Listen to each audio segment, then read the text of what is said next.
Hey, good morning, everyone. Welcome to Office Hours. We have a tremendous panel assembled this morning, and luckily, it's Friday. It's Q&A day, so get your questions in. It's a great day for it. We're going to dive right in. Alexander Knight's our reader. Let's get started. This is a QR code question from Barry in San Jose, California. As a show caller, there are still times where I need to step away from my seat during rehearsals, and even in show, I'm looking for a low latency way to see multi-view program on my iPhone or iPad so I can still call the show. Chris. So there's a lot we don't know to really answer this question well, right? Like what system you're using, like what are you using for comms? How are you calling the show? How are you getting the multi-view to begin with, right? So there's just tons of variables, and there's lots of ways to do this. Just in general, some ways that I've done this in the past is using video.ninja. That is a free, cheap, low latency way to get video from point A to point B and it works pretty well. If you are on kind of a higher budget, Dolby.io is a much better way to do it, but it is significantly more expensive than free. And then some of this also depends on do you have currently a mechanism to do the calls when you walk away?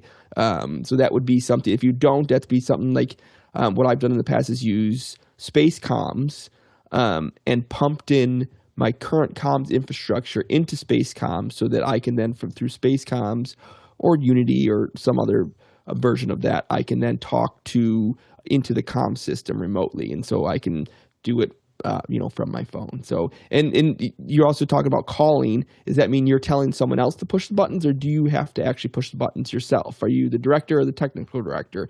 If you're both, then you also need some mechanism to push the buttons. And for that, I often use Companion.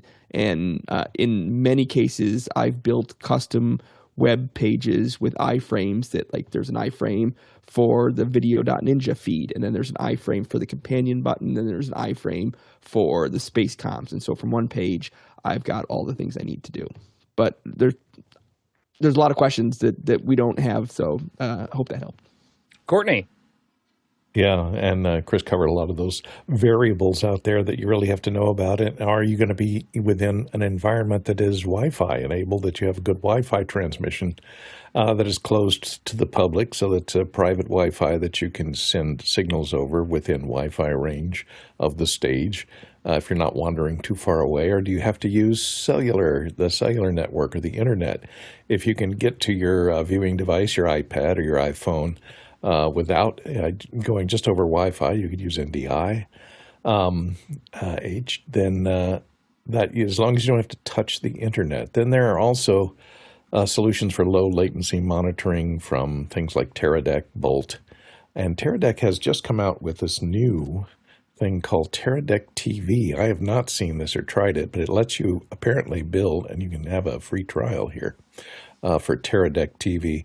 It lets you build, it's a collaborative program that runs on Android and iOS, and I think even Windows and Mac. I think it's cross-platform too, and lets you arrange feeds from a variety of sources.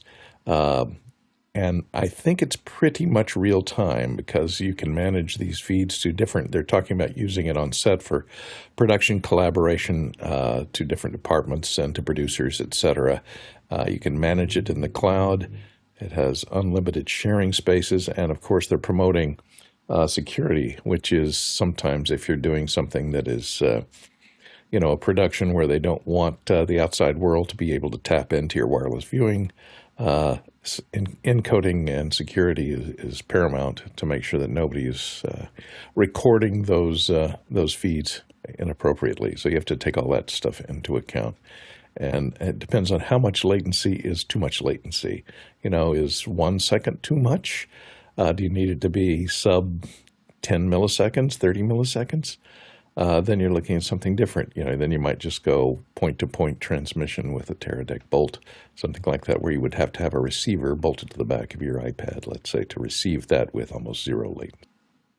Ronnie. Yeah, another way to do it, depending on how advanced or easy you would have it. If your case is depending on doing stuff kind of at the moment you need it.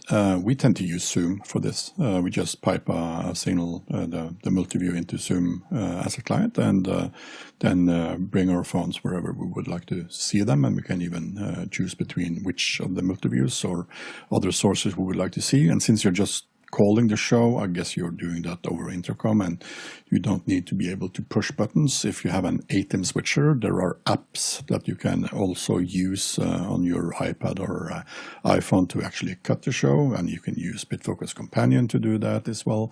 But I guess you are just calling and having another one doing the button pushing at the switcher side. So the lowest latency, really easy to get running, and for most cases it's even for free. Jeffrey?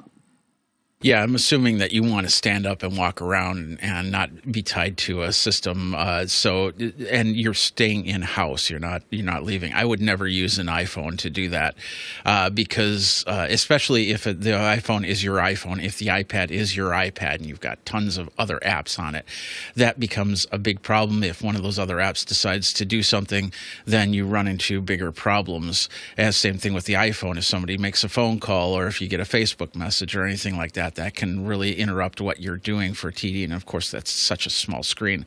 If you want to stay in-house and do that, I would get something more dedicated. I love NDI and everything like that, but NDI does have some latency to it. So I'd probably hook up something like a Hollyland Pyro 7 or something that has a more dedicated option where you can do multi-view and you can watch the screen, and it's going to give you a point-to-point, as was mentioned already, the point-to-point direction from there. If you're going throughout like a house or a building with a lot of stuff, you're going to have to set up some extra antennas. But I think if you're doing high-end shows where you cannot lose that signal, this is probably going to be your best solution. Well, this question has definitely brought a whole new perspective on it depends.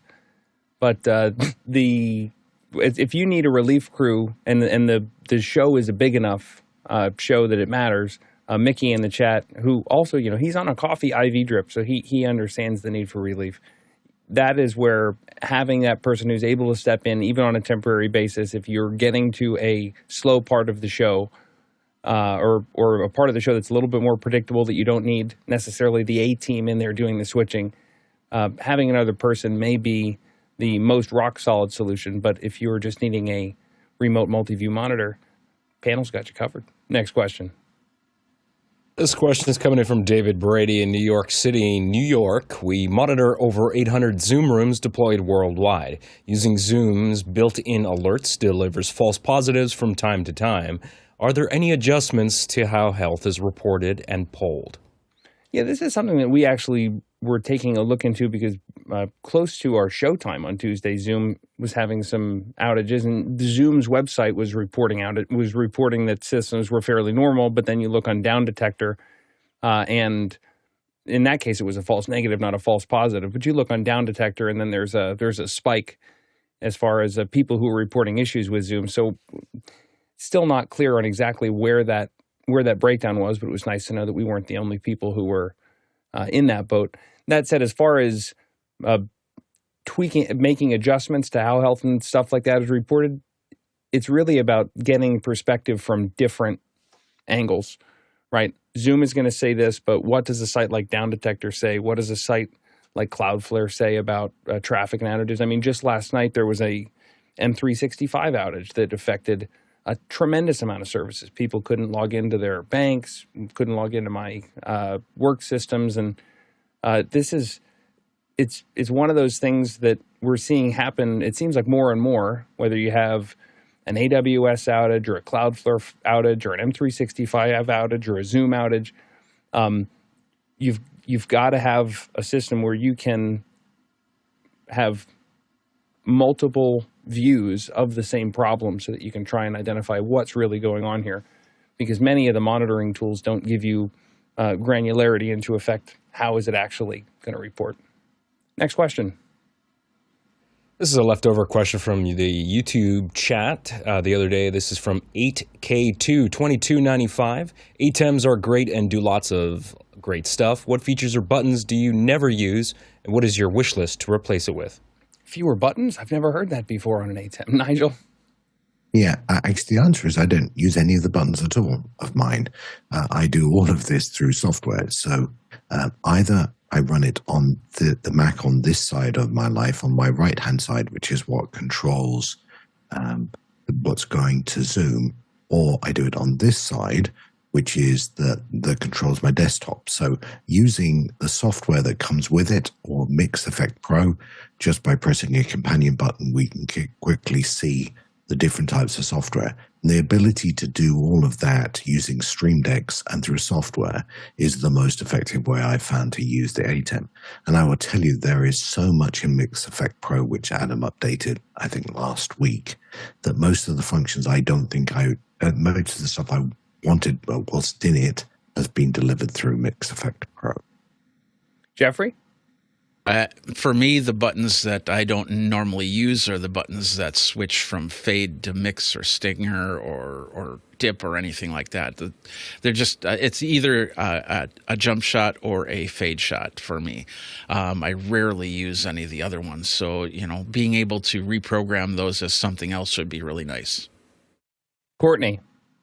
Yeah, I think the volume up-down buttons, that are, because they're nicely arranged right above here, these up-down buttons, almost never adjust the volume with the up-down button on any of my inputs. And if we could remap these buttons right across this row, across the top of the switches as macro buttons, I would really appreciate that, because on the ATEM Mini Pro, you don't have the macro buttons like you do on the Extreme. So to be able to program up to 8 macro buttons, that would be really handy to replace that up-down buttons. Ronnie? Yeah, so on the Extreme, most of the buttons have never been touched, and I agree with the other ones. We tend to use BitFocus Companion or BitFocus buttons for controlling them remote, and nowadays we have mostly constellations in our racks, so that they are normally being controlled. But if I was to choose, I agree with Courtney. The need for customizable buttons is really, really important, and to have that flexibility using Stream Decks and BitFocus, it's really, really good. So since it's Friday and all these answers tend to be very serious, I think we need a Norwegian approach on this. So I took the liberty to design a new one. This is my favorite Extreme Iso. All the buttons I need, and it's mostly a Stream Deck. So that's my take on that. Yeah, it's interesting. There is a place, it seems, for because so many people have the ATEM as almost a brain that's not even physically accessible, that they end up programming some sort of custom interface anyway. There's the thought of, could we have a product that has all of the hardware and the guts to do the processing and do the job of the actual switching, but then have you actually be able to make the buttons, the layout exactly as you like it. It's one of the powers of software switchers, like in Mimo, when you can design a custom interface. It's actually one of the things, Florence Donald actually brought this up to me. She's like, have you ever looked at the virtual Stream Decks, and stacking them on top of one another? Because each individual virtual Stream Deck can be its own custom array in terms of what's the grid of buttons like, how big are the buttons. And then if you put that onto some sort of, whether it's an iPad or some other touch screen as a display, now you have a fully customizable interface that is mission driven for exactly what you're doing. And it is sort of bridging the gap of, we have a customizable all the way down to the size of the buttons interface that is just for my show, but it's still driving a piece of hardware. So there's an interesting middle ground there. And I'd encourage anybody to, if you haven't played with the virtual Stream Decks and seen how extensible that can be and how custom, take a look. It's pretty cool. Next question. This question comes from the QR code. Lyle Kwiatkowski in Omaha, Nebraska asks, can you explain to me the difference between vMix and MixEffect and their use cases? Which one should I explore first? And what are the big differences, or the biggest differences, between the paid and free versions? Chris? So they're not the same thing at all, right? It's not even apples and oranges. It's more like apples and broccoli, right? They're both in the realm of things, but they're different, right? So if you're talking about an ATEM, MixEffect controls the ATEM, and ATEM compares to vMix. vMix and ATEMs are in the same boat. That's an apples and oranges comparison, where they're both video switchers. ATEM is a hardware video switcher. vMix is a software video switcher. And what MixEffect does is it allows you to, via software, make fast changes to the hardware ATEM. They're different ballparks. So if you're looking for a software switcher, you should be looking at vMix. If you're looking for a hardware switcher, or if you already have an ATEM, then you should be looking at MixEffect. If you already have an ATEM, then you probably have no need to look at vMix at all. All that being said, they all can kind of interact with each other if you wanted to, but they're different things. They're not the same, and they're not competitors. Jeffrey? Yeah, I'm going to go on the theory that you already have an ATEM and you're just looking for a way to switch it. The one advantage that MixEffect has that you can do is you can actually set up multiple switchers. I did that over Christmas. I had an HD8, which only does 8 channels, and then I wanted to bring in an extra 4 cameras. So I brought in my mini ISO to record on the other 4 cameras. So I could, and I needed a button that would actually hit the record for both switchers at the exact same time. So I used MixEffect Pro for something like that. That's perfect for that. But vMix, as Chris said, vMix is a software switcher, and it's you can actually put all the cameras on there if you have a powerful enough computer. So when you're doing a vMix system, you're going to have to make sure that you have the power inside of your computer to be able to run what you're going to do, how many inputs you're going to be doing, if you want to record ISOs, if you want to do anything like that, then you're going to have to spec that all out and build it. And there are some places that you can go to ask the question, what kind of computer do I need for that? The other thing is the graphics on vMix are a lot better, but the back to the ATEM, if you need low latency, like last week I was controlling big screens for production, and vMix wouldn't have cut the mustard because it's so like over 250 millisecond latency, even if you set it for low latency. So I used the HD8 to deliver that, and it gave less than 100 milliseconds of latency to those big screens. So that then depends on what you want to do with it. Yeah. Couldn't agree more with Chris and Jeffrey's takeaways there. The biggest question is, do you already have an ATEM? Because as was said, MixEffect isn't a switcher. If you do have an ATEM and you're going to use it, here's what MixEffect looks like. And you're going to want to, right off the bat, go ahead and assume that if you're going to use MixEffect, that you're going to get the Pro version, because the free version I think is really more of a way for you to see if it connects, and if you like the idea of pressing buttons in software to control something in hardware. Now, once you're in there, you see, like, here's all of your sources up here. You got your preview program, and you can, as was said before, you can customize these to be whatever you want. On this side, you have all of your different pages as far as your super source. The super source designer, for me, is really the most powerful thing, because you can have you can start to design your show and all of your different super sources up here in this area. And then that's allowing you to set a much more professional, robust-looking show than if you were trying to configure a super source on the fly with the tools that are inside the built-in ATEM switcher software. You're going to drive yourself crazy. The ability to do drag and drop and to move around your boxes just takes it to a whole different level. It's been said on the show before that if you're going to buy an ATEM, just assume that it's going to cost $50 more, because you're going to want to get MixEffect to really take it to the next level. That said, if you don't have the hardware already, and if your shows are a little bit more complex, vMix might be that better solution, as was said. But just if you're getting the ATEM, assume you're getting MixEffect. Next question. This question's coming in from the QR code. Lon Keller in Moorhead, Minnesota is asking, has anyone built one of those custom Pelican cases to hold the ATEM, monitors, hard drives, etc.? Tips on improving functionality. Jason? Yeah, I have. And they get pretty hot, so then I disassembled it. End of story. Jeffrey? Go ahead, Jeffrey. Oh, sorry. I didn't click on that one.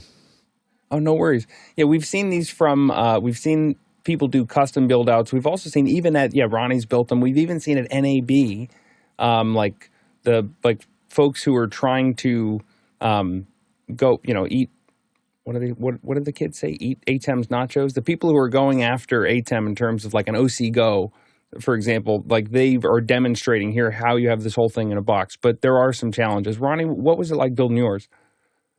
Yeah, so we did the same as other people have done. We built them kind of into boxes and have them run a little bit hot, and then you have to add fans and you have to add a lot of stuff to that once. We found out that there is a better way. So what we did was starting to look for flexible solutions that we can use cases for. So here in the bottom of the picture is actually, let me zoom in a little bit. So this is actually just a Pelican at the bottom, and on the top you see a frame, which in this picture is really, really open.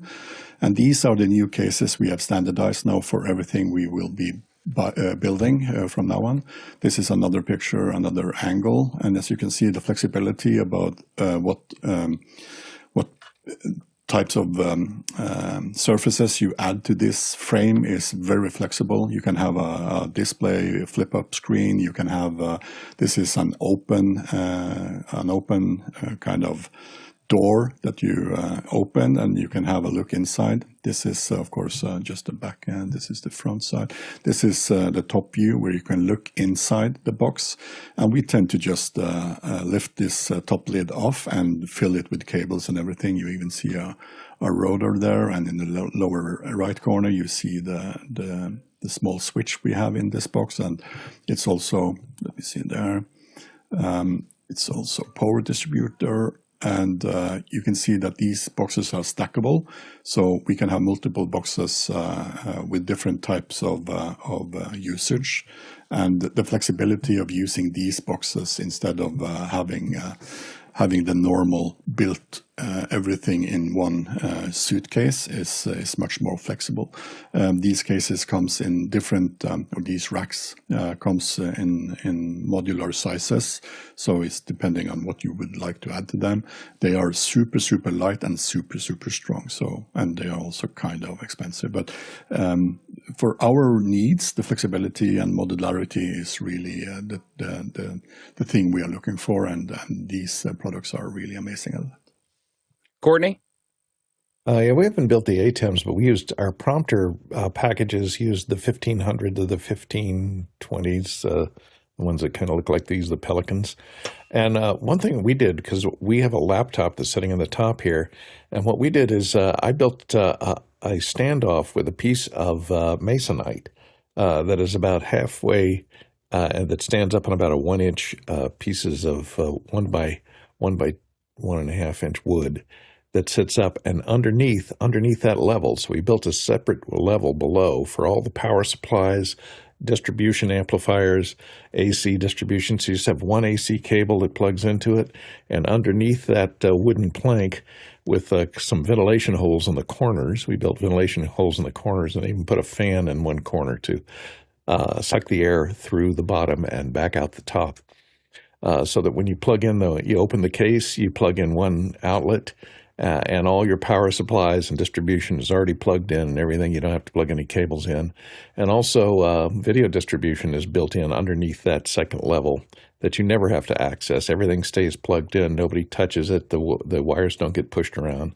And then on the back, because the back of the Pelican cases are protected because they have those little fins that it stands up on, we built in all the rack mount type B and C connectors in there that are recessed. Now you kind of violate the waterproofness of the water integrity of the case, but we almost never have our cases fall into water or have them used in the ocean or anything, so it really doesn't matter that much. They're not completely waterproof anymore, but we seal them up pretty well. And that way we have a convenience panel on the back of the case already that everything's wired to, and you don't have to run any cables in and out of the case, so it's handy that way. Chris? Sounds like you built a little deck for your computer in the box there, Courtney. I did. It's a laptop that opens. Next question. And has foam. This question is a leftover question from the YouTube chat from the ATEM show. This is Mosgrow asking, would a simple ATEM switcher like the Mini be viable as an HDMI switcher for my TV setup to change between PlayStation, Xbox, Apple TV, and so on? Nigel? I think you could, but I probably wouldn't.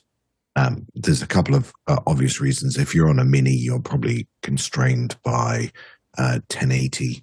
And I'm guessing you're not going to buy a 4K ATEM to do that. And you're adding complexity in, and depending on how complicated your wall is, your input selector on your TV may do that a lot better. Now, in a studio format, and I know early days of ATEM, we were all talking, particularly when they only had 4 inputs, that you could maybe control some of the monitors by selecting what output you sent to which monitor. So you could do some of that. But generally for home entertainment, it's you're going to want to keep closer to 4K. Jason? I mean, there's really one compelling reason why you would never do this, because all those things are almost certainly going to be broadcasting copyrighted or, or protected things. And the ATEM simply won't allow that. So, yeah, not going to happen. Courtney? Yeah, I agree. There are definitely, you're talking about a $300 switch when something like this 4 input, which has a remote, I might point out. So you can sit back on your couch and switch between those different inputs. This also supports HDCP, which is the content protection that, as Jason was talking about. You may run into an issue there. And the other big problem, especially 2 of the things you listed as hooking up there, are game boxes, PlayStation and Xbox.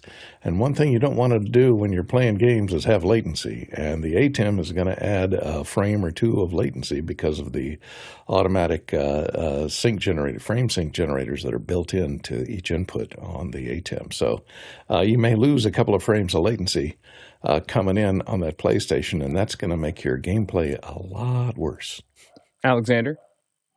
Yeah, 100%. Like Courtney said, you really want to use a switcher for that. And it's not just the loss of the resolution or the fact that you're going to have more latency, which is really bad for gaming. But also, remember, you're going to want to retain things like HDR. If you have a new TV with HDR, and especially if you have a newer one that supports the HDMI 2.1 spec, and you have a PlayStation 5 Pro, and you want to run certain games at 120 frame rates per second, you're going to lose all that. It's going to be an awful experience, so don't use the switcher for something like that. Next question. This question is coming from Guy Cochran in Seattle, Washington. What app are you building? Jeffrey? I feel like Guy asked this question because I said something in pre-show. So I'm gonna show this. It's still in alpha format, but last month I was reviewing a product called UWare. And it allows you to create websites. It also allows you to create apps. And I started building this. This is something I've always wanted to build. It's actually a thumbnail builder. So basically what would happen is you would have a blank slate. I put a few elements in here, but you can easily just do some clicking and bringing stuff in.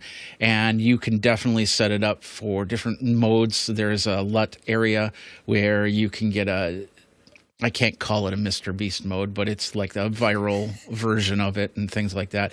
But the biggest thing that I really love about this is you notice how I have a picture of me right here. I can take this picture and I can go here and I can hit this remove background, and it does a pretty decent job in most cases of removing the background. And it's probably not going to work right now because I'm showing it off. So, but normally it would remove this background right here. And let's hit try again.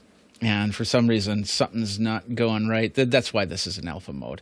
And we've got different options. You can put in like the arrows. You can adjust the arrows. You can put in the text. And then the best part is I've got an export feature in here where you can export it into multiple formats, but you can also save it as a Photoshop layered image. And the reason why you would do that is so you can create a template. So the next time you come back in, all you have to do is import that project, and then it'll bring all this stuff back the way it was. How'd you go about building that? Was that a Claude Code or was it a Codex? What was the... Well, UWare is basically they use multiple AIs, and the best AI that works for this is what they'll bring in. So they're going back and forth between Claude and ChatGPT and some of the others, and of course this is all credit based. So I started with 2,000 credits and I depleted that really quick. But they have a monthly plan and a yearly plan, which I'm probably going to get on the yearly plan to continue this and publish this out. Ronnie? So me and my crew, we have a few series of productions that are very similar to each other, and they are kind of workshopy, but they are not, and they are in Zoom and some local in the studio that we have.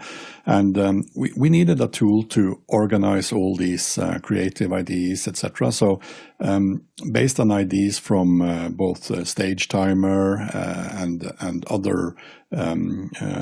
other tools like Social Stream Ninja, etc.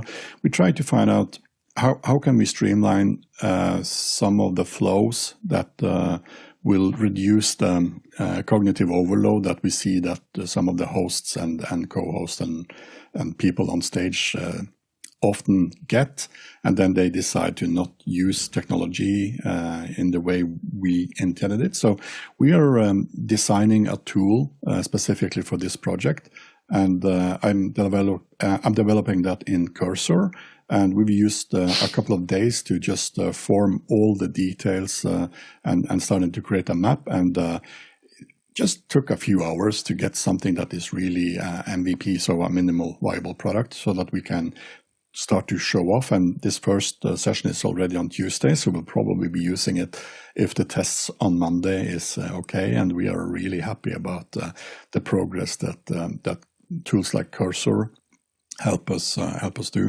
Of course, you can't do that without being a developer. You need to be able to control and check that everything is working the way it should, and using the language so that the Cursor better understand what you're actually trying to do. But maybe we'll be showing it off in after hours or even next week, maybe, if it's a success. Chris? So I'm always building some sort of app or something to kind of help with what we got going on.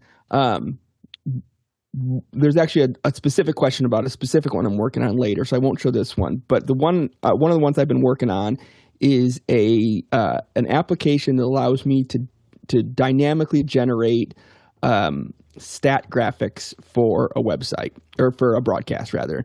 And so let me show, so this is, for example, this is a lower third that we may put on a basketball game to show graphics and stats for a specific player. But you may want different stats for different players, right? And so maybe someone's a real good free throw shooter and you want to show their free throw stats, right? And maybe they're a defender and you want to show defensive stats. And so it's hard to kind of well, I want this stat and this stat and this stat. And so I built this app, and this brings in their career stats, it brings in their season stats, and it also brings in the stats for that particular game. So everything is live and up to the minute. And so we can select a player. Let's say we can select Caitlin, and we can select whatever. We can clear these, and maybe games played, minutes, and this one. And when I select update broadcast data, it's going to update that data. Ignore the picture doesn't change because I don't have the pictures loaded on this computer. But you see all the stats change. I also have some presets where I just want point stats. I click that and boom, then they're updated. I want those for Emma Floyd, and it updated. So it's real easy. I've got this loaded on a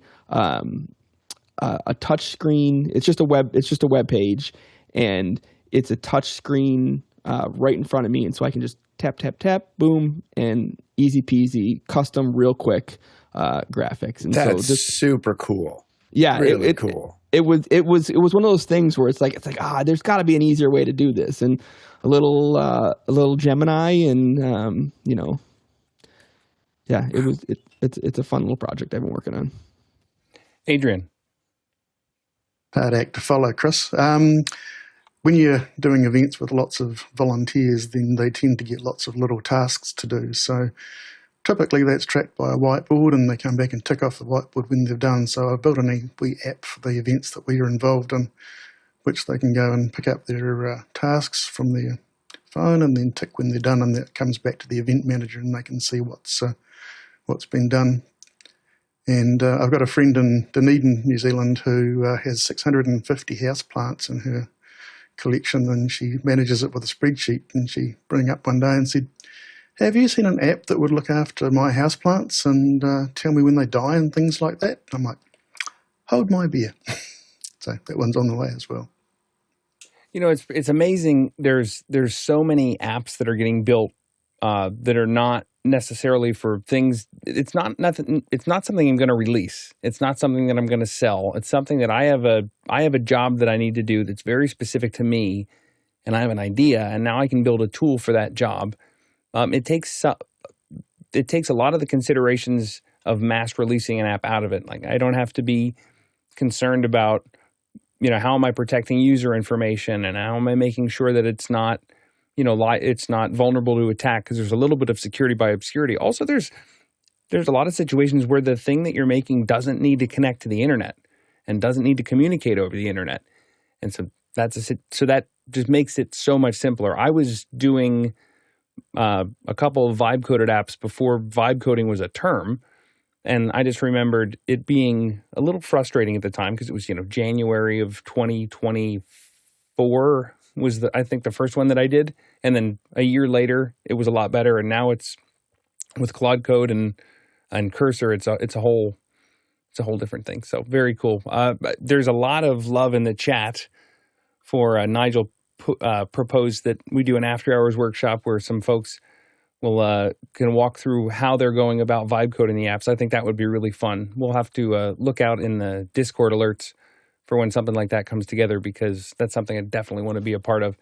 If you want to get those Discord alerts, or you want to, chip in your part on the chat for doing a vibe coding workshop or something like that, that's where joining Office Hours comes in.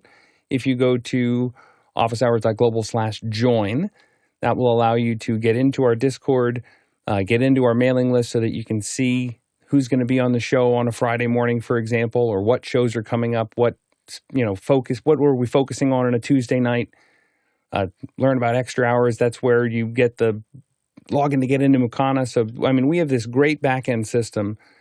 Once you're after officehours.global/join, you get into Mukana and you have one website where every time we're live, that's where everybody is. That's where the chat is. That's where the show stream is. So if you're watching the rundown, if you're watching extra hours, if you're watching one of the focus on shows, if you're here on a Wednesday, Friday, Saturday, Sunday morning, Mukana is the place to be. So there's a lot more to Office Hours than just YouTube. So go to officehours.global/join and be part of the community. Next question. This question is coming in from Talalik Lopez, waterman in Galisteo, New Mexico. How much bad weather is technically too much bad weather for Starlink? Jeffrey. That's a good question, because it really depends on clear line of sight to the satellites. So operating temperatures are standard minus 22 to 122. That's in Fahrenheit. It's minus 30 to 50. Yeah, 55 Celsius. And but they do make a Starlink that actually has the ability to go up to minus 40 degrees, because it has a heat unit in it, and it can actually melt off any of the condensation that gets onto the satellite, which, of course, when you get into colder temperatures like that, it's just going to happen. So when it comes to snow, when it comes to rain or anything like that, it's anything that completely saturates the satellite or turns around it and is just hard to see the point-to-point connection.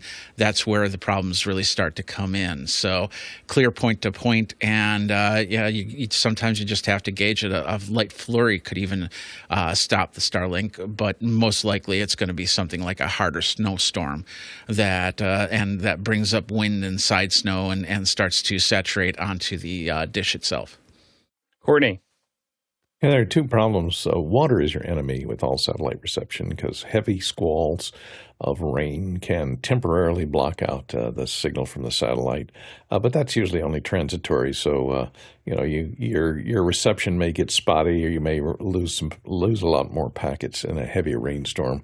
The other thing is water buildup in the form of ice on the top of the dish. There is snow mode that will melt off fluffy snow because it has a heater built into it. But if you leave it out, or you have a power failure and there's no power to the dish for a period of time, and you get freezing rain or sleet, and it builds up a nice inch thick of ice on the top of that dish, the heater may not melt that, and that's going to really reduce your reception. So water's your enemy. Fluffy snow is not as big a problem falling as it is heavy rain.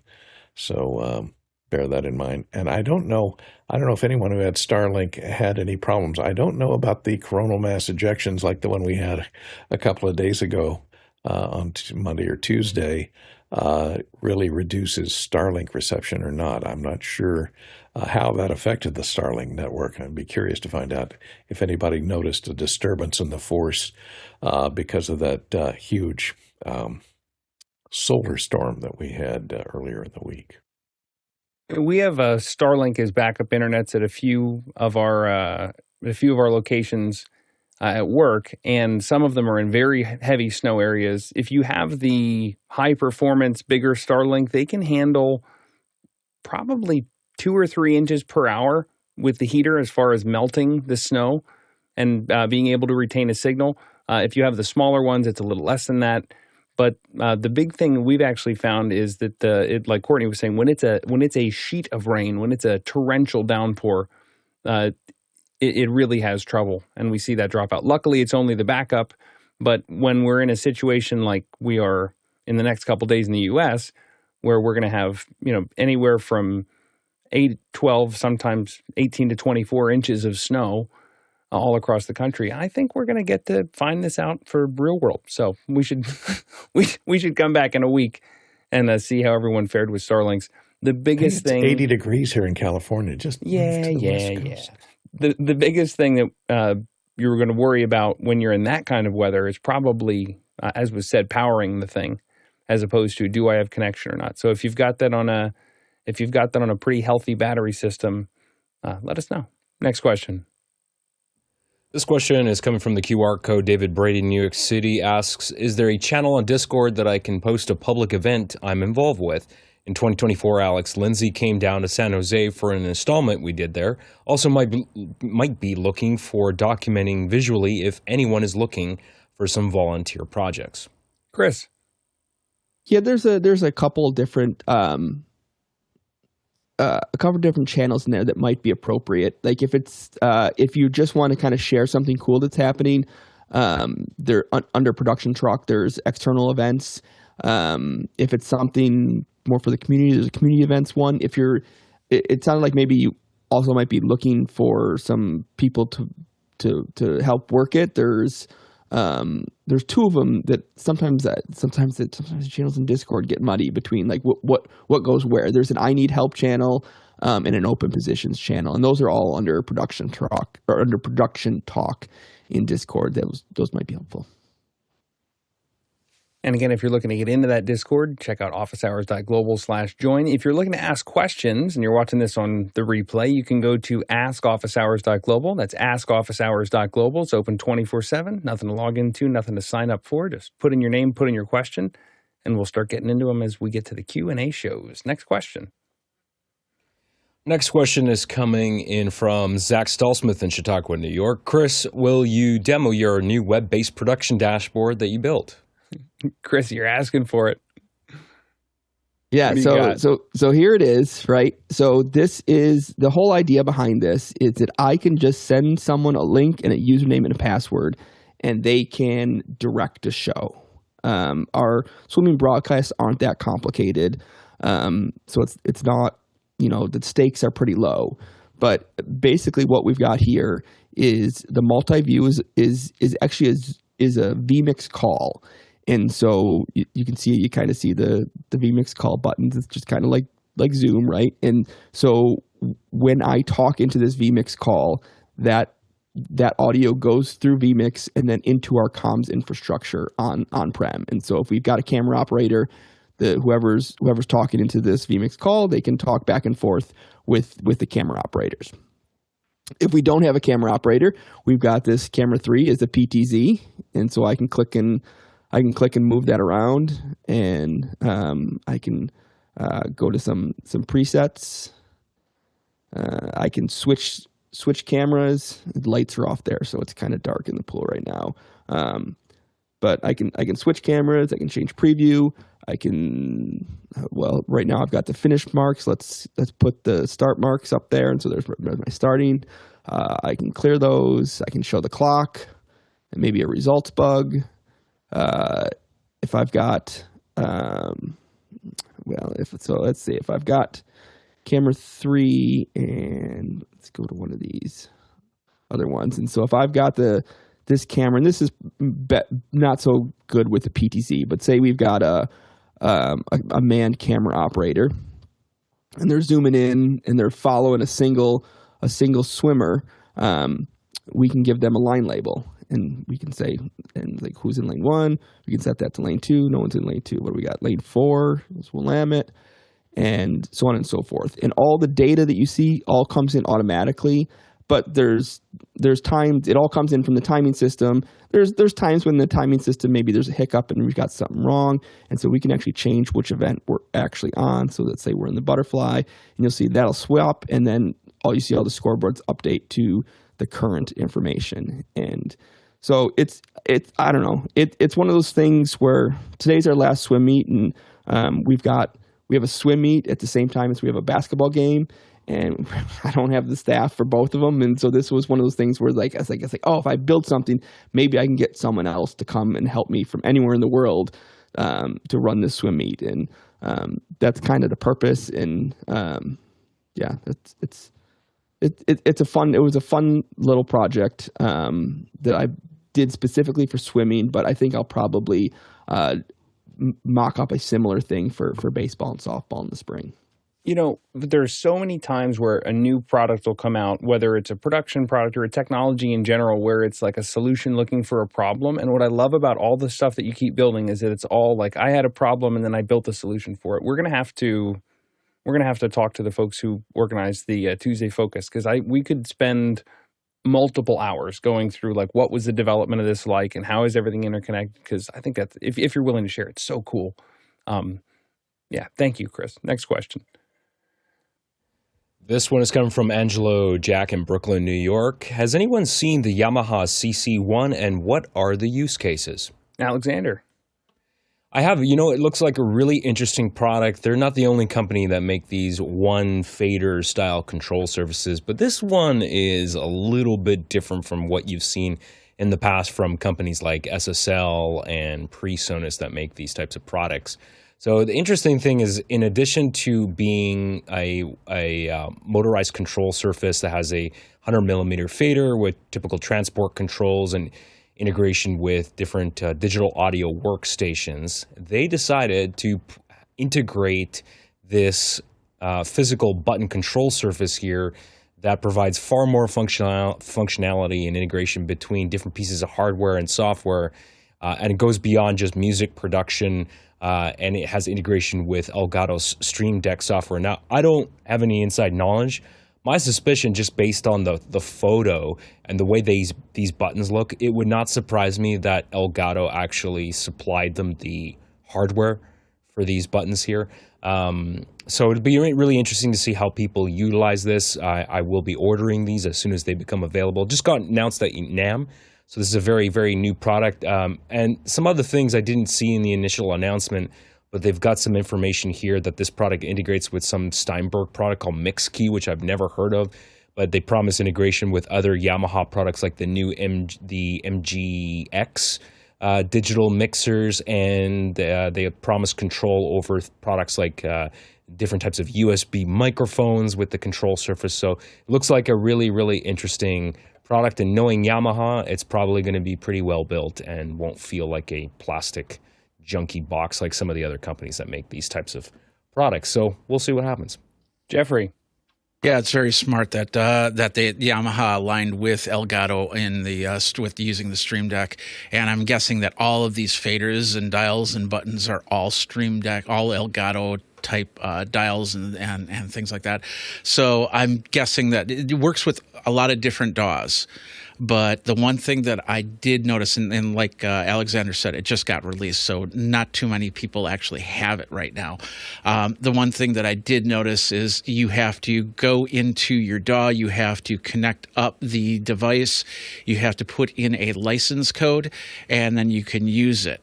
Which means that I don't know if this is actually going to work with the Stream Deck software. It might, because as Alexander said, that you can actually control microphones and things like that with it. But do you do that within the DAW, or would you be able to do that without having a DAW enabled or opened up to run that? So we'll have to see how that works. If it is a standalone product, I would love to get one of these, but I don't think it is going to be a standalone product, and I don't use DAWs as much as I'd like to. If you're finding office hours valuable, if you're getting some value out of office hours, you can give us some value back in a couple of ways. You can like and subscribe to the YouTube channel. You can share clips from the show that you find interesting or find helpful.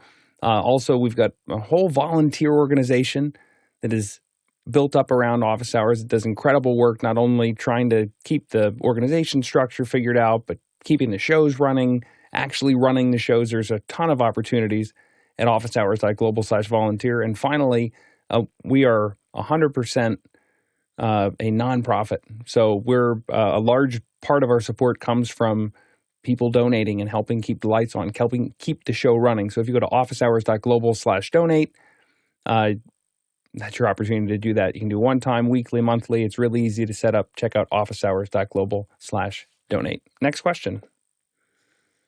This question is coming from Richard Bowman in Defiance, Ohio, USA. We're using a Canon C300 Mk II with a 70 to 200 cine lens and 2x extender at the back of an auditorium. Focus is very finicky. Would a Sigma 60 to 600 or Canon EF 100 to 400 offer a better focusing experience and clarity? Chris? Maybe, but probably not. When if you're taking that 70 to 200 and that you're using that at the 2.8 and you're adding a 2x converter, you're adding two stops of light. So that becomes, instead of a 70 to 200 2.8, that becomes a 70 to 200 5.6.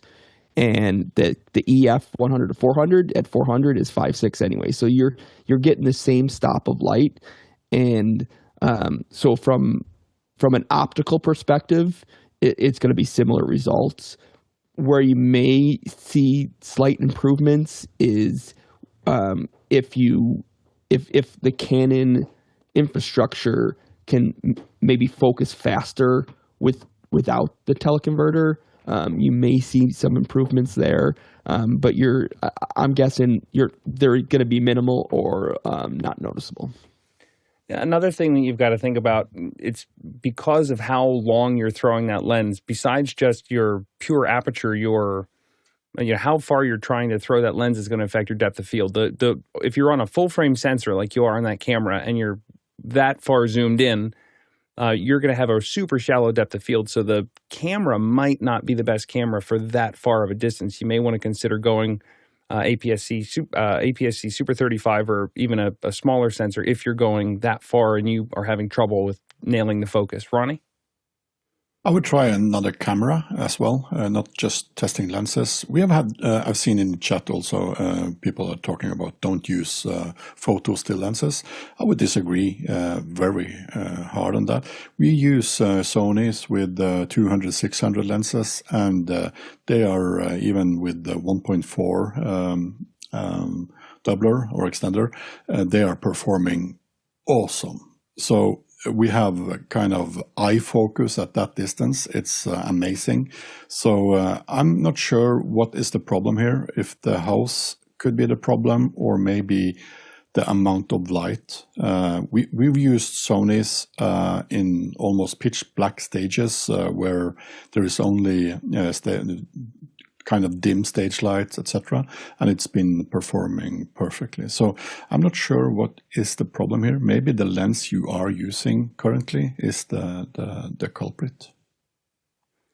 Yeah, when you're getting into a really tricky focus situation, I think you're going, if you're having to pull it manually, I think you're going to find that you have more fine control of the focus on the cinema lens than on a still lens. and it's built for. But you've got compromises that you're trying to get around. So I mean, there's availability and cost, and if you have those still lenses to use, then that's what you've got, and you've got to figure it out. But I would also take a look at your focus system. Like how are they controlling the focus? Is there a motor? Does that servo have control? Like there's a couple more things that I would take a look at tweaking there. Next question. This one comes from Douglas Carmichael. One of the future uses the NAB mentioned for C-band satellite spectrum was 4K and HDR distribution. Blackmagic Design's ATEMs can do 4K, but wouldn't HDR be too expensive for smaller broadcasters? What mid-range switcher can do HDR? Jason? Okay, I went over and over and I was trying to parse this. I can answer one part of that, which is that I don't see that it feels like a false equivalency to me. If you're using a Blackmagic switcher, you're probably not upstreaming with C-band satellite, which is relatively expensive.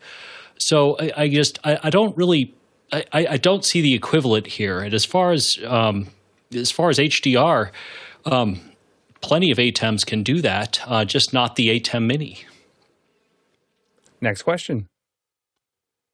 This one comes from Roscoe Jones in Madison, Indiana. Is there anything like MixEffect Pro for post if you have recorded a 4-person panel in the camera or with an ATEM Iso? What app or plugins mimic MEP? How might you do similar super sources in post? Jason.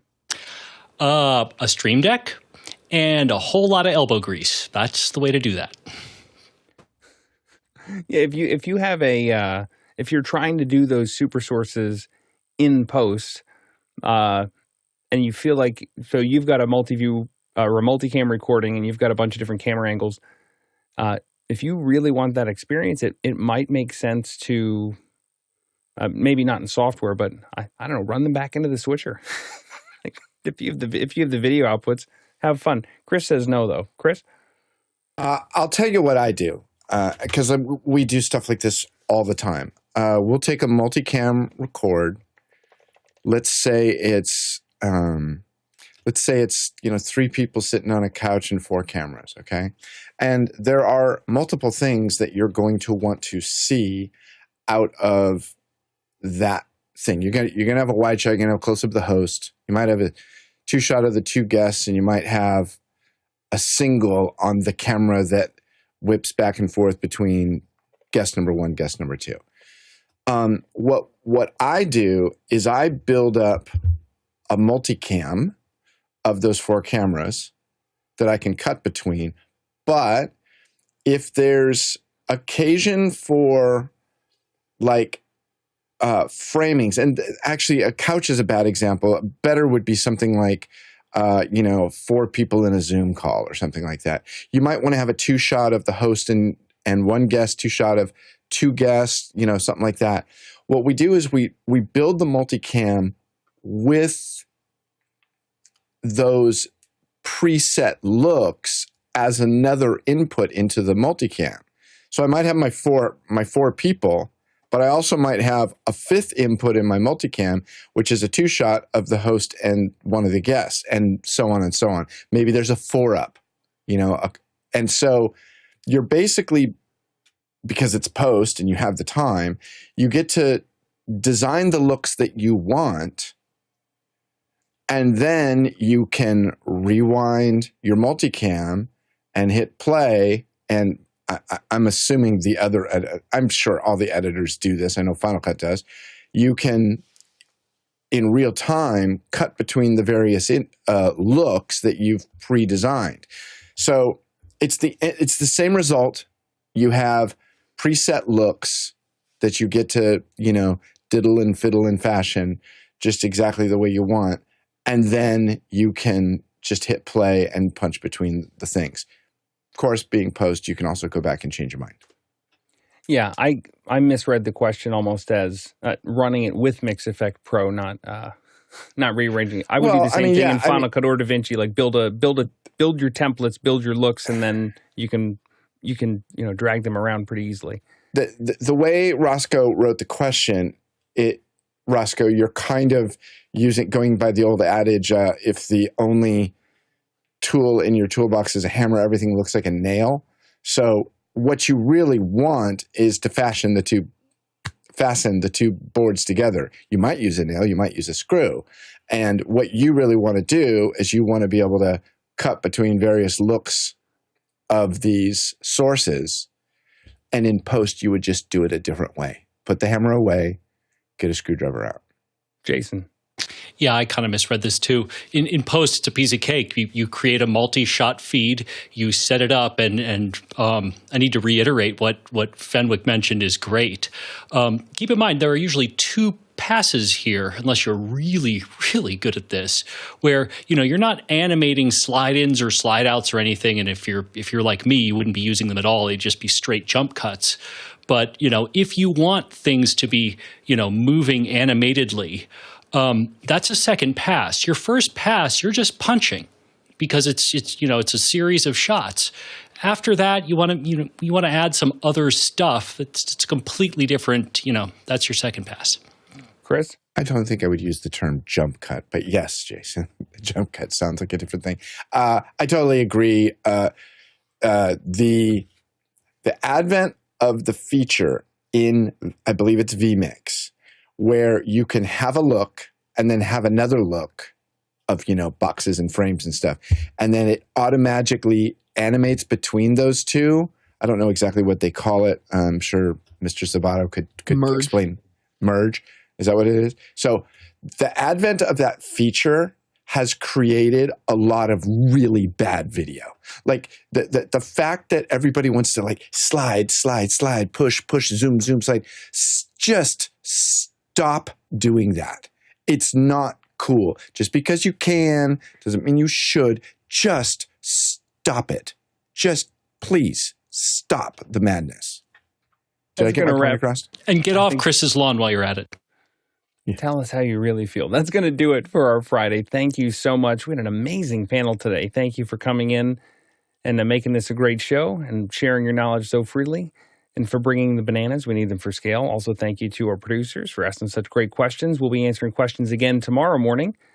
And, of course, Sunday is our introspection day. Also, thank you to the back-end crew, who I mentioned earlier. You're the lifeblood of what makes us run, and we appreciate the work that you do every single day. If we would have had to go around and do this in person today, if you're getting your bananas out for scale, it would have been 11,000 miles. That's 18,000 kilometers and 87 million bananas for scale. See you in after hours. Good job. Thanks, everybody. Did I get my point across? What is it? Is it alt? You had a point? I'm not sure what you said there, Chris. Can you reiterate it? What was Courtney? What were you going to say? I was just going to say the DVE effects is what you were talking about, is the animated effects. That's one thing MixEffect Pro does that it does. You can do in any post-production software. You can create DVE effects to transition from it's zoom up, alt or option 1, 2, 3, 4, over, 5. As many as you want. Yeah. In Final Cut. There was an era in the 80s where everything I did went through a DVE and everything flipped over 6 times and flipping over page turns, acrobatic picture ADO. switch. Yep. With the whoosh sound. Semtex Digital Opticals. That's right.